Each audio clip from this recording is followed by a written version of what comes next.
దామారెడ్డి గారు retired SC irrigation, Jagadishwar గారు retired ఈ ఇరిగేషన్, వేణుగోపాల్ రెడ్డి గారు భారతీయ జనతా పార్టీ నాయకులు, వరంగల్ వాసి. ఈ దేవాదుల ఈ కింద కాంతానపల్లి ఇవన్నీ చూసినోడు. మిగతా వాళ్ళంతా మీకు తెలుసు, సురేందర్ రెడ్డి, మా గిరివర్ధన్, మిగతా వాళ్ళంతా కూడా మీకు తెలుసు. ఇక్కడ నేను మొట్టమొదటిగా ఈ అంశాన్ని ఎత్తినాడు నా మీద రకరకాల మాటలు మాట్లాడిండ్రు, నన్ను నిందించే ప్రయత్నం చేసిండ్రు, నా పార్టీని కూడా నిందించే ప్రయత్నం చేసిండ్రు. సరే, అది వాళ్ళ విజ్ఞతకు వదిలిపెడతా. ఎందుకంటే నేను చిల్లర మాటలకి సమాధానం చెప్పేటువంటి నాయకుని కాదు. నేను 25 ఏళ్ళుగా నా నిబద్ధత ఏందో, మా కమిట్మెంట్ ఏందో, మా కన్విక్షన్ ఏందో, మా పని విధానం ఏందో, మా క్యారెక్టర్ ఏందో అన్నీ తెలంగాణ ప్రజల హృదయాల్లో నిక్షిప్తంగా ఉన్నాయి. మేము వాటికి సమాధానం చెప్పాం. ఇక్కడ ఇష్యూ, నేను మాట్లాడే అంశం భారతీయ జనతా పార్టీ అంశమా, ఇది ఈటల రాజేందర్ గారి అంశమా అని కూడా మాట్లాడుతూ ఉంటారు.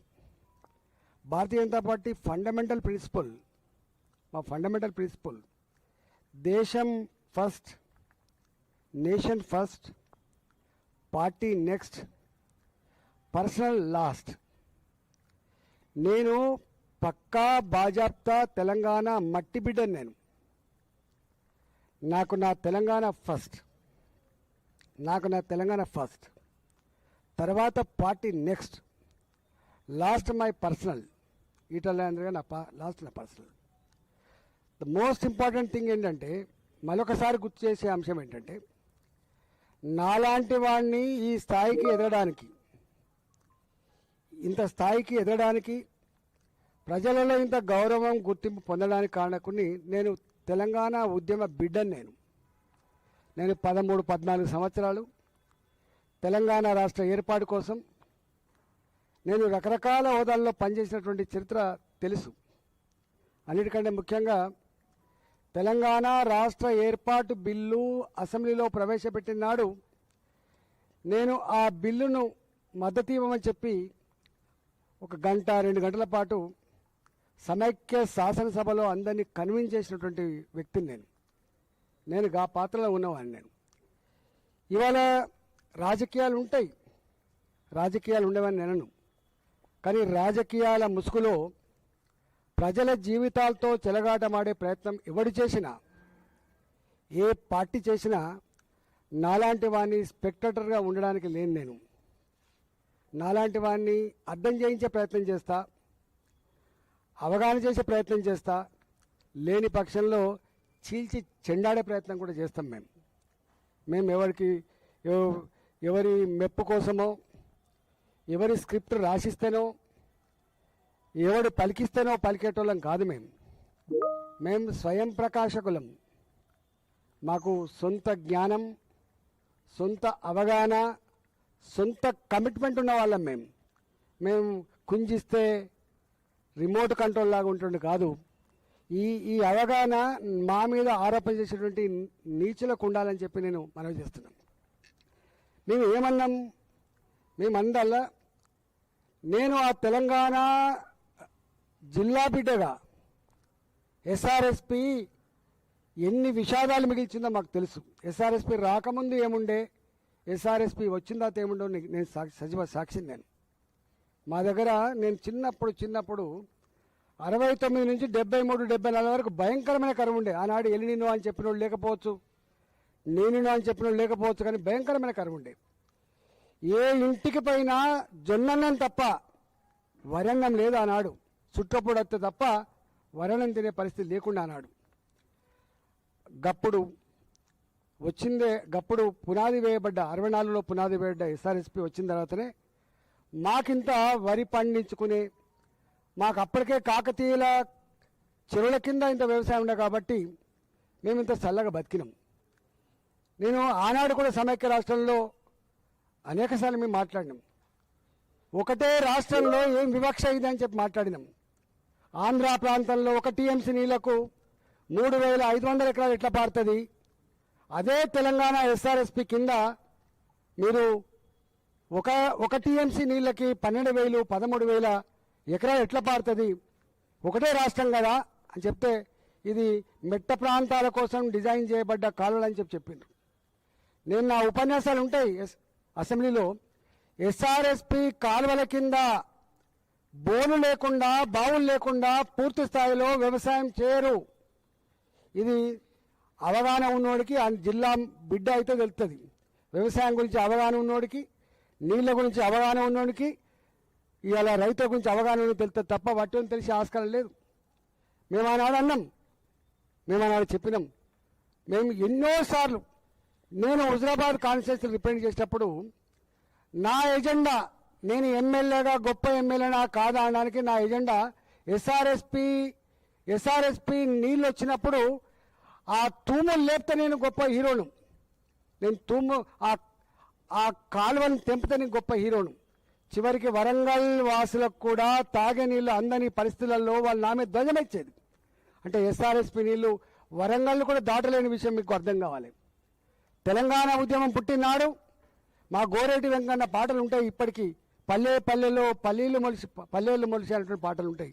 వానమ్మ వానమ్మ వానమ్మ ఒకసారన్నా వచ్చిపోయే వానమ్మ అనే పాటలు ఉంటాయి. నీళ్ళ కోసమే, నిధుల కోసమే, సెల్ఫ్ రెస్పెక్ట్ కోసం ఉద్యమించినటువంటి తెలంగాణ ఉద్యమ బిడ్డగా నేను ఇవాళ రాజకీయాలు ఏమైనా ఉండొచ్చు, సిద్ధాంతాలు ఏమైనా ఉండొచ్చు, కానీ మూడాలను మర్చిపోవడం మనిషి కాదనేది నా సిద్ధాంతం. నేను గక్కడి నుంచి వచ్చిన కాబట్టి ఇవాళ కాళేశ్వరం ప్రాజెక్టు, కాళేశ్వరం కంటే ముందు జలయజ్ఞం జరిగింది. ఇక్కడ చాలామంది మర్చిపోతున్నారు. జలయజ్ఞంలో భాగంగానే తమ్మిడి హట్టులో ప్రాణహిత నీళ్ళు తీసుకురావాలని చెప్పి ఆనాడు రాజశేఖర రెడ్డికి ప్లాన్ చేసిండు. 2007 వరకే పూర్తి చేసే ప్రాజెక్టులు, 2009 వరకు పూర్తి చేసిన ప్రాజెక్టులు అని చెప్పి అప్పుడున్నది. దాని డీటెయిల్కి పోను. తమ్మిడి హట్టు దగ్గర కట్టాలి, ఎట్లా లిఫ్ట్ చేయాలి, కాలువల ద్వారా ఎట్లా తేవాలి, ఎల్లంపల్లి ప్రాజెక్టు ఎట్లా వేయాలి. నేను మొట్టమొదటిగా ఎమ్మెల్యే అయిన తర్వాతనే ఎల్లంపల్లి ప్రాజెక్టుకు పునాది రాయబడ్డది.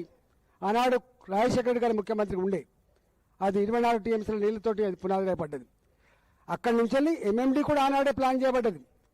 ఎంఎండి కానీ ఇవాళ శ్రీపాద ఎల్లంపల్లి ప్రాజెక్టు కానీ, కొండపోచమ్మ సాగర్ కానీ, మల్లన్న సాగర్ కానీ ఇవాళ కాదు, కాళేశ్వరం నీళ్లు చేవెళ్ల వరకు రావాలనేటువంటి ఆలోచన ఆనాడు చేసిన పార్టీ కాంగ్రెస్ పార్టీ అనే విషయం మర్చిపోవద్దు.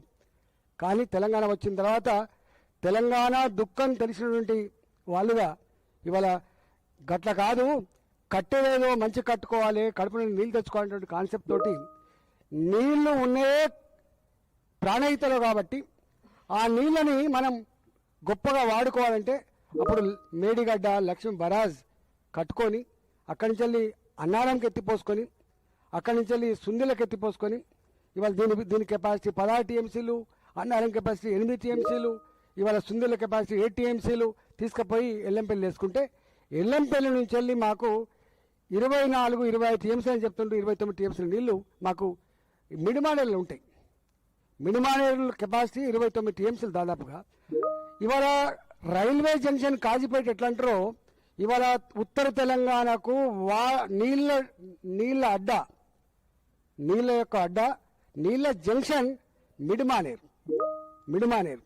ఇవాళ మేము పోచంపాడు కెపాసిటీ 90 టీఎంసీలు ఉన్నప్పటికీ కూడా మాకు ఎల్ఎండిలో 24 టీఎంసీల కెపాసిటీ ఉన్నప్పటికి కూడా ఒక్క పంటకు కూడా నీళ్లు సరిగా అందకపోతుండే.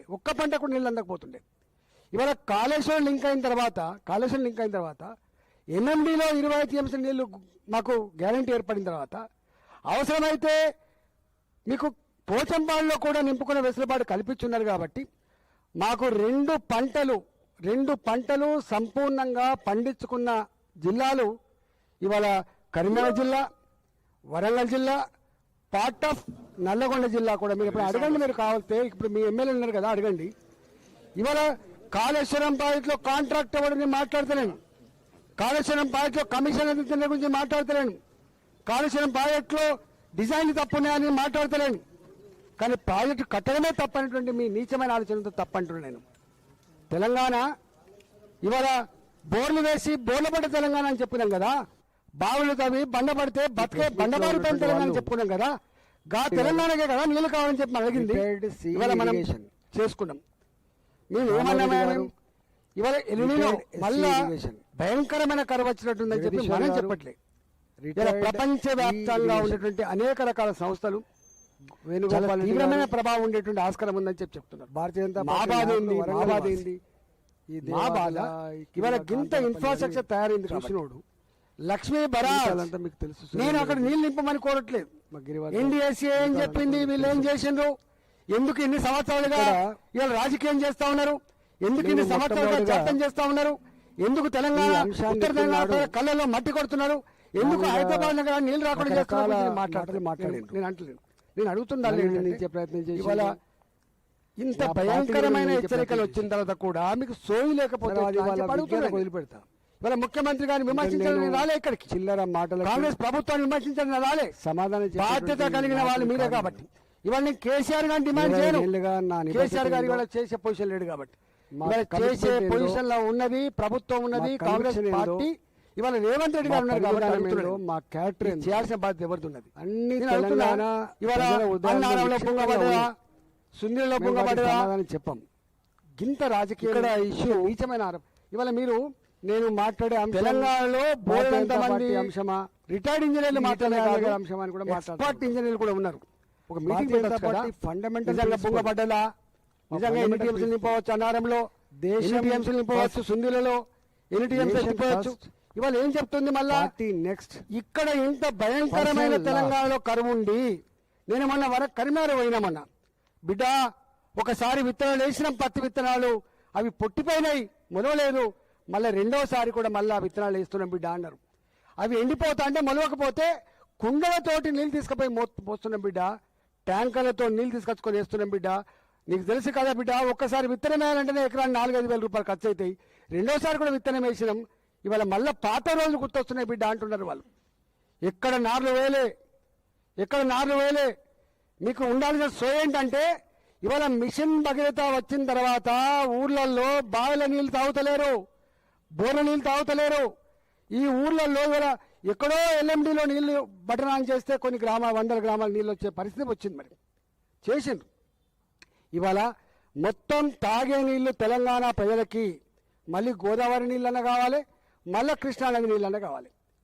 పోయిన సంవత్సరం ఎట్లా నీళ్ళు వచ్చినాయి, ఎట్లా వర్షాలు పడ్డాయి, ఎట్లా గేట్లు ఎత్తినాం, దాని గురించి మాట్లాడుతున్నాం. నేను అంటున్న వాళ్ళు ఏంటంటే ఇవాళ రెండోసారి విత్తనం వేసి మొగుల వైపు చూస్తున్నారు ప్రజలు, రైతులు. మీకు తెలుసు ఒక పంట ఎండిపోతే ఎంత దుఃఖం ఉంటుందో. వెనుకట్లాగా గుమ్ములు లేవు బాబు, వెనుకట్లాగా ఘర్షలు లేవు. ఇలా వచ్చిన గింజ వచ్చినట్టే పోతుంది. ఇవాళ నిల్వ ఉండదు. ఒకప్పుడు అంటే 2 ఏళ్ళు కరువు వచ్చినా 3 ఏళ్ళు కరువు వచ్చినా గడ్డి వాములు ఉండేది, పశువులకు సొప్ప అటుకుల మీద పెట్టే సాంప్రదాయం ఉండేది. ఇలా గుమ్ములలో వడ్లు ఉండేది. 3 ఏళ్ళు కరువు వచ్చినా 4 ఏళ్ళు కరువు వచ్చినా బతుకుతెరి ఉండేది. కానీ ఇవాళ చొప్ప అటుకులు లేవు, వరిగడ్డి వాములు లేవు, ఇళ్లలో గరిసెలు లేవు, గుమ్ములు లేవు, నిల్వ లేదు. ఏ నెల కాలంలో కొనుకొచ్చుకోవాలి. గిట్లాంటి ఈ పరిస్థితులలో మీరు ఇవాళ అక్కడ 90 టీఎంసీలు 90,000 క్యూసెక్ నీళ్ళు వస్తున్నాయని చెప్తుంది. దాదాపు 7.5-8 టీఎంసీల నీళ్ళు 11,400 క్యూసెక్లకు ఒక టీఎంసీ అవుతుంది. ఇవాళ మేము మొదటి నుంచి చెప్తా ఉన్నాం, ఎండాకాలంలో కూడా 1-2 టీఎంసీలు తెచ్చే కెపాసిటీ ఉన్న జీవనది ప్రాణహిత. ఇవాళ మీరు అంటున్నారు బరాజు లేదు కదా, మేము అంటున్నాం బరాజు నింపమని.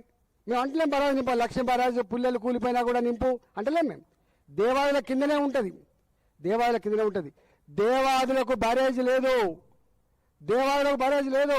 గోదావరిలో వచ్చే నీళ్లను కొంచెం కాలువ కొట్టి ఈ పంపలో తీసుకొచ్చి అక్కడి నుంచి లిఫ్ట్ చేస్తారు. దాదాపు నాకు తెలిసి 0.6 టీఎంసీ 0.7 టీఎంసీ ఫర్ డే. ఇవాళకి కూడా బరాజు లేకుండా అక్కడ దేవాదుల నుంచి లిఫ్ట్ అవుతున్నాయి. మేమేమంటున్నాం, కన్నెపల్లి పంప్ హౌజులు లో లెవెల్లో ఉంటాయి కాబట్టి ప్రాణహిత గోదావరి తాగేటప్పుడు అక్కడ మలుపు తిరిగి ఆ నీళ్ళన్నీ కూడా వంపులకు వస్తాయి. ఆ వంపు పాయింటే కన్నెపల్లి పంప్ హౌజ్ల పాయింట్. అది అక్కడ మోటార్లు మునిగితే చాలు. మన బాయిల మోటార్లు ఉంటే ఎక్కడ దాకా మనం ఆన్ చేస్తాం. ఇవాళ చివరికి అదేమంటే బుడ్డి కింద ఫుట్బాల్ తేలేంత వరకు మనం ఆన్ చేస్తాం. ఇవాళ ఇక్కడ మోటార్లు ముడితే చాలు కదా. ఇవాళ 90,000 కుసకల నీళ్లు దాదాపు 7.5 టీఎంసీలు వస్తున్నాయి కదా. నువ్వు ఫుల్ స్థాయిలో లిఫ్ట్ చేస్తే కూడా నీకు లిఫ్ట్ చేసేటువంటి కెపాసిటీ కేవలం 2 టీఎంసీలే కదా. ఆ 2 టీఎంసీలు తీసుకుపోయి అన్నారం లేచి అక్కడ కూడా నువ్వు ఎక్కువ నిల్వ పెట్టకుండా మళ్ళీ మోటార్లు మునిగేంత వరకు నీళ్లు నిలుపుకొని అక్కడి నుంచి సుందీలు వేసుకొని అక్కడ కూడా నువ్వు మోటార్లు మునిగేంత వరకు నీళ్లు పెట్టుకొని నువ్వు సేఫ్ జోన్, నువ్వు చెప్తున్న సేఫ్ జోన్ ఇలా శ్రీపాద ఎల్లంపల్లి ప్రాజెక్ట్ అది మూలం. అక్కడి నుంచి నువ్వు అంతటి పంపు చేసుకోవచ్చు. నువ్వు 160 టీఎంసీలా 200 టీఎంసీలా ఎంతైనా పంపు చేసుకునే ఆస్కారం ఉన్నది ఎల్లంపల్లి ప్రాజెక్టు. మీకు గిది అడుగుతున్నాం మేము, తప్ప ఇదేమన్నా? దీనికి మా రిటైర్డ్ ఇంజనీర్లు సూచనలు చేయాలి, మా ఇంజనీర్లు సూచన చేయాలి, దీనికి సమీక్షలు పెట్టాలి. నేను అంటున్నా ఎన్డీఎస్ఏ ఏం చెప్పిందో నీకెరక చెప్పచ్చు. ఎన్డీఎస్ఏ ఇగో ఈ లక్ష్మీ బరాజులో మొత్తం పూర్తి స్థాయిలో దీన్ని రీసెర్చ్ చేయకుండా, దీన్ని అధ్యయనం చేయకుండా, దీన్ని రిపేర్ చేయకుండా నీళ్లు నిలబెట్టద్దని చెప్పొచ్చు. నేను ఒక్క సుక్క కూడా నీళ్ళు నిలబెట్టాలని చెప్పట్లేదు. పోతున్న నీళ్ళు అవి, ఇప్పటికి కరువులో పోతున్న నీళ్ళు అవి. నేను చెప్తున్నట్టుగా ఆ పాయింట్కు వచ్చే పోతాయి ఆ నీళ్లు, లో లెవెల్ పాయింట్కి వచ్చే పోతాయి నీళ్లు. గాలి లిఫ్ట్ చేయమంటున్నాం మేము. మీరు అంటున్నారు దీన్ని అడ్డం పెట్టుకొని రైతుల జీవితాలతో చెలగాటమాడే ప్రయత్నం చేస్తే ఇవాళ ఖబర్దారని చెప్పి హెచ్చరిస్తాను. ఇవాళ నేను అంటున్నా, మీరు మాట్లాడుతున్నారు, కాంగ్రెస్ పార్టీ నాయకులు, బీఆర్ఎస్ పార్టీ నాయకులు మాట్లాడుతున్నారు, నేను బీజేపీ నాయకులు మాట్లాడుతున్నా. ఇలా బెస్ట్ జడ్జెస్ ప్రజలు మాత్రమే. ఎవరు ఏం చెప్తున్నారు, ఎవరు ఎందుకోసం చెప్తున్నారు, ఎవరు చెప్పే నిజమో రైతులు రేపు ఇవాళ నేను హైదరాబాద్ ఎంపీ, ఇక్కడ మున్సిపాలిటీలో ఎన్ని బోర్లు వేస్తున్నాను. 5 MLD నీళ్ళు కావాలి రోజుకని చెప్తున్నా కదా. 105 MLD తక్కువ ఉన్నాయని చెప్పి నేను చెప్పట్లేదు. ఎవరో రివ్యూ చేస్తే ఇవాళ నేను 105 MLD నీళ్లు వాడుకున్నా, మంజిరా వాడుకున్నా, ఇవాళకి కొంత నీళ్ళు ఇచ్చినా MLD నీళ్లు దాదాపు ఉన్నాయి. హెచ్చరిక చేసిండ్రు, 25 రోజుల వరకే నీళ్ళు ఇవ్వగలుగుతారని చెప్పి హెచ్చరిక చేసిండ్రు. మరి మీరు ఆల్టర్నేటివ్ చూసుకోమంటున్నారు. ఎక్కడి నుంచి తెచ్చిస్తావు నీళ్ళని? ఏదైనా పశువులు కొట్టుకోవడానికి, కరువతే బయట కొట్టుకోవడానికి? హైదరాబాద్ ప్రజానికం 1,40,40,40 లక్షల జనాభా, ఇంకో 40-50 లక్షల జనాభా వచ్చిపోతుంటది. 2 కోట్ల జనాభా. ఇది పెద్ద గొప్ప సిటీగా, గొప్ప నగరంగా మనం చెప్పుకుంటాం. ఇక్కడ ఇంత ఐటీ హబ్గా చెప్పుకుంటాం, పరిశ్రమ హబ్గా చెప్పుకుంటాం. మరి ఈ హబ్లో రేపు తాగే నీళ్ళ సమస్య వస్తే ఎట్లా అంటున్నాం. తప్ప అని చెప్పి అడుగుతున్నాం మేము. ఆలోచన చేయండి మీరు విజ్ఞులుగా. ప్రభుత్వంలో ఉన్న వాళ్ళు మీరు కదా, చేసే స్థాయిలో ఉన్న వాళ్ళు మీరు కదా, ఆలోచించాల్సింది మీరు కదా. అవసరమైతే రిటైర్డ్ ఇంజనీర్లతో మీటింగ్ పెట్టు కదా, నీ డిపార్ట్మెంట్తో మీటింగ్ పెట్టు కదా. నీకు అఖిలపక్షం పెట్టే సంస్కారం లేకపోవచ్చు, ఇతర పార్టీల కంటే కూడా నీకు ఎక్కువ అనుభవం ఉండొచ్చు, నాలెడ్జ్ ఉండొచ్చు. మేము కాదంటలేం, నువ్వు మేధా సంపత్తి ఉండొచ్చు. కానీ మేము అడుగుతున్నది రోజువారీగా హెడ్లైన్స్లలో గీ టైటిల్ రావాలని చెప్పే సోకు నీకు ఉండొచ్చు. రోజు ఆ వార్తలు చూసి సంతోషపడుతుండొచ్చు. కానీ ప్రజలు మాత్రం దుఃఖిస్తున్నారు. ఇలా అడుగుతున్నారు.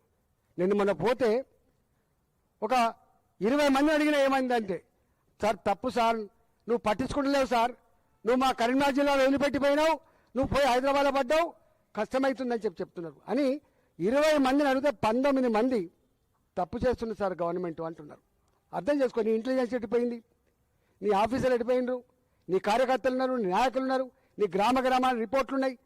నువ్వు బీఆర్ఎస్ పార్టీని బోన్లో నిలబెట్టే ఉద్దేశంతో నువ్వు నిలబెడుతున్నది బీఆర్ఎస్ పార్టీ నాయకులం కాదు, నువ్వు నిలబెడుతున్నది రేపు హైదరాబాద్ ప్రజానికాన్ని తాగే నీళ్ళు లేకపోతే నిలబెడతావు. నువ్వు బోన్లో నిలబెడుతున్నది ఉత్తర తెలంగాణ, నల్లగొండ, ఖమ్మం, వరంగల్, కరీంనగర్ ప్రజానికాన్ని, నిజామాబాద్ ప్రజానికాన్ని నువ్వు రైతాంగాన్ని నిలబెట్టబోతున్నావు. రేపు తాగే నీళ్ళకి కాస్త ఇబ్బంది వచ్చే ఆస్కారం ఉంది.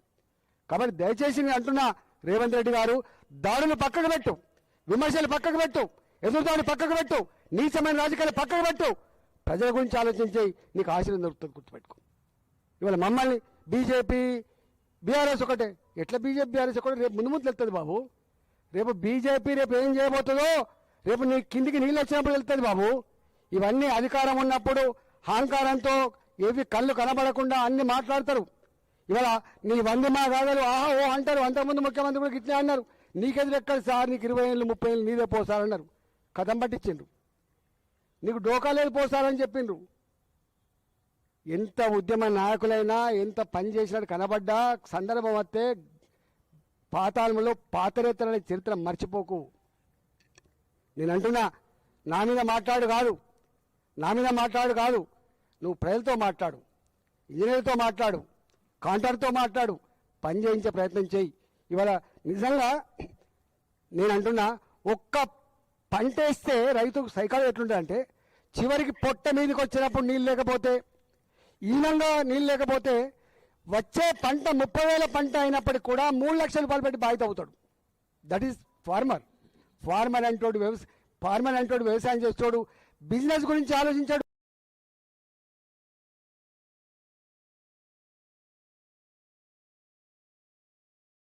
కళ్ళ ముందే తను వేసిన పంట ఎండిపోతే చేతికి రాకపోతే దుఃఖిస్తాడు రైతు. గది రైతు సైకాలజీ. ఇవాళ ఈ లక్ష్మీ బరా ఇవాళ ప్రాణహిత చేవెళ్ళ ప్రాజెక్టు మీ పాత ఏదైతే ఉందో, ఇవాల్టి ప్రాణహిత ప్రాజెక్టు ఏదైతే ఉందో, నేను అంటున్నా ఒక్క తడికి నీళ్ళు ఇచ్చినా కూడా పంట బయటపడుతుంది. ఇవాళ వర్షాలతో, బావిల నీళ్ళతో, బోర్ల నీళ్ళతో, చెర్ల నీళ్ళతో పంటలు నోటికాడికి వచ్చి ఒక తడి లేకపోతే ఎండిపోతాయి, 2 తళ్ళు లేకపోతే ఎండిపోతాయి. అలాంటి పంటలకు శ్రీరామ రక్ష ఇగో ఈ ప్రాజెక్టు. మేము అంటున్నాం, మొత్తమే ఇక ఈ వర్షాలు పడే ఈ చెర్లొద్దు, ఈ కుంటలొద్దు, ఈ సహజంగా వచ్చే నీళ్ళొద్దు, ఎత్తిపోద్దామని ఎవడ అంటాడా మూర్ఖుడు? అంటున్నది ఏంటంటే, ఇవన్నీ ఉన్నళ్ళ కూడా చివరి వరకు పంట పండకపోతే రైతు అనేవాడు నష్టపోతున్నాడు కాబట్టి, వేల కోట్ల రూపాయలు నష్టపోతున్నాడు కాబట్టి, రైతుల ఆత్మహత్యలని చెప్పి మనం చర్చించలేం కాబట్టి, రైతు అరిచిన రాజ్యం బాగుపడదు కాబట్టి, ఎద్దరిసిన వ్యవసాయం బాగుపడదు కాబట్టి, రైతుల ఆత్మహత్యలు దేశానికి మంచిది కాదు కాబట్టి, ఇవాళ కేంద్ర ప్రభుత్వం కూడా వ్యవసాయానికి ఎంత పెద్ద పీట వేస్తుందని చూస్తా ఉన్నాం. లక్షల కోట్ల రూపాయల సబ్సిడీ ఉన్న ఎరువులు సబ్సిడీ ఇస్తుంది. స్వయంగా కేంద్ర ప్రభుత్వమే, నరేంద్ర మోడీ గారే స్వయంగా రైతుకు 6,000 రూపాయల చొప్పున సంవత్సరానికి ఇస్తాడు. ఇవన్నీ కూడా రైతు ఇలా మన దేశం ఇవాళ మన దేశం వ్యవసాయ దేశం. మన ఎకానమీ దాని మీద ఆధారపడి ఉంటుంది. 165% మంది ఇవాళకి కూడా గ్రామాలలో ఉంటున్నారు. వాళ్ళ కులాలు వేరు కావచ్చు, మతాలు వేరు కావచ్చు, రైతులు కావచ్చు, రైతుల దగ్గర పనిచేసే కూలీలు కావచ్చు. వ్యవసాయం మంచుకుంటేనే బట్టల షాపు నడుస్తుంది, వ్యవసాయం మంచుకుంటేనే బంగారం షాపు నడుస్తుంది, వ్యవసాయం మంచుకుంటేనే పిల్లల ఫీజు కడతారు, వ్యవసాయం మంచుకుంటేనే పెళ్ళిళ్ళు అవుతాయి. ఆ జ్ఞానం మీకు లేదు. వ్యవసాయం తప్ప మరో మార్గం లేదు. ఇవాళకి కూడా కోట్ల మంది ప్రజానికానికి అక్కడి చేసుకొని అన్నం పెట్టగలిగే తల్లి భూతల్లి అని చెప్పి మనం మాట్లాడుకున్నాం కదా. గా భూతల్లి కదా నీళ్ళ కోసం అరణపడుతున్నది, గా నీళ్ళ కోసమే కదా నువ్వు రాజకీయం చేస్తున్నది. అందుకే వెంటనే నేను ఉత్తమ్ కుమార్ రెడ్డి గారు ఉత్తమంగా ఆలోచిస్తారని చెప్పి అనుకుంటున్నా. ఉత్తమ్ కుమార్ రెడ్డి గారు వెంటనే బేజ్జాలు బంద్ చేసి రాజకీయాలు బంద్ చేసి తక్షణమే నీళ్లు లిఫ్ట్ చేయాలని చెప్పి నేను డిమాండ్ చేస్తున్నా.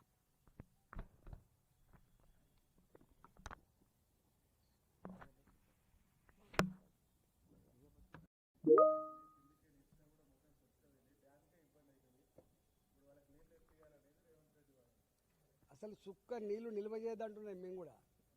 ఒక సుక్క నీళ్లు కూడా మేడిగడ్డ బరాజు అంటే లక్ష్మీ బరాజు దగ్గర నీళ్ళు నిల్వ చేయమని అంటలేను నేను. నదిలో సహజంగా ఏ ఫ్లో అయితే పోతుందో ఆ ఫ్లోలోకి వెళ్ళే నీళ్ళు వస్తాయి. ఇది లో లెవెల్ కాబట్టి, కన్యపల్లి పంప్ హౌస్ కాబట్టి మేము ఇంచు తిరిగినోళ్ళం. మేము అంటే మీకు చాలామంది మేము గోదావరి నదిని ఇంచు తిరిగిన వాళ్ళం. మేము ఆడ పడుకున్న వాళ్ళం. మేము సంవత్సరాల తరబడి దీన్ని మొత్తం సర్వే చేసిన వాళ్ళం మేము ఇంజనీర్తో పాటుగా. దానికి ఇప్పుడు దేవాదుల ఉంది. నేను ఇంతకుముందు చెప్పిన దేవాదులకు బరాజు లేదు. జస్ట్ గోదావరి నీళ్లకు కొంత కాలువ తవ్వుతే, మీరు ఎప్పుడైనా వాగులలో చూడండి, పర్రెలు తవ్వుతాం మనం. మీకు వ్యవసాయం మీద పర్రెలు తవ్వుకొని బావిలకు నీళ్ళు తెచ్చుకొని అక్కడికి పంపు చేసుకుంటాం. సేమ్ గోదావరిలో కూడా కొంత కాలువ లేక తవ్వుతే కన్నెపల్లి పంపులో నీళ్ళు వస్తాయి. ఇన్ని నీళ్ళు లేకపోయినా కూడా ఇప్పుడు ఉన్న పరిస్థితి ఏంటంటే ఈ 9 నీళ్ళు ఏ టీఎంసీ నీళ్ళు వచ్చి సహజంగా ఫ్లో అవుతున్నా కూడా కాలువ తవ్వకపోయినా కట్ట వేయకపోయినా సహజంగానే పంపులు మునుగుతున్నాయి కాబట్టి అంటున్నాం మేము. బట్టి ఆర్గ్యుమెంట్ ఎట్లా పెడతామండి నువ్వు? ఏం ఆర్గ్యుమెంట్ మీది? ప్రజలకు తెలివి ఉందనే ఆలోచించాలి కదా మీరు.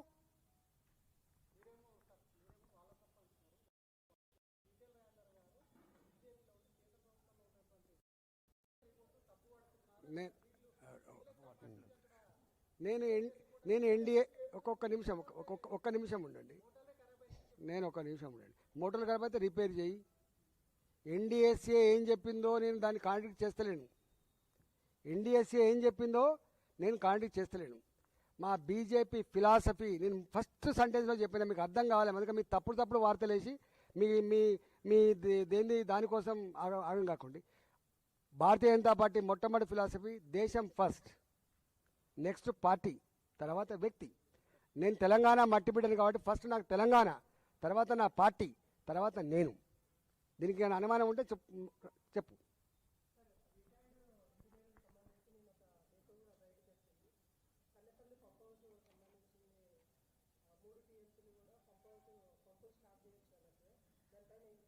యాక్చువల్గా అది 2 టీఎంసీల కోసం 3 టీఎంసీల కోసం ప్లాన్ చేయబడ్డది. మోటార్లు మాత్రం 2 టీఎంసీల కోసం పెట్టిండ్రు. సివిల్ కన్స్ట్రక్షన్ 3 టీఎంసీల కోసం పెట్టిండ్రు. మీకు మళ్ళీ ఒకసారి అర్థం కావాలి. మొత్తం 3 టీఎంసీలు లిఫ్ట్ చేయాలి అనేది అప్పటి నిర్ణయం. కానీ మళ్ళీ నీటిలో మునిగి మళ్ళీ పని చేయాలి, సివిల్ కన్స్ట్రక్షన్ చేయాలంటే కష్టమవుతుంది, కాస్ట్ ఎక్కువ అవుతుంది. కాబట్టి సివిల్ కన్స్ట్రక్షన్ మాత్రం 3 టీఎంసీల కోసం చేసి పంపులు మోటార్లు మాత్రం 2 టీఎంసీల కోసం పెట్టిండ్రు. ఇది అప్ టు మిడిమాయర్ వరకు కూడా 3 టీఎంసీల కోసం అని ప్లాన్ చేసిండ్రు. నేను అలా జిల్లా మంత్రిని, నేను అప్పుడు ఆర్థిక మంత్రిని, జిల్లా మంత్రిని. నేను అంటున్నాను, దమ్ముంటే దాని మీద కమిషన్ వేసినా కదా, బయటికి తీసి ఎంక్వైరీ చేయి, దోషులు కూడా శిక్షించు. నేను అంటున్నా.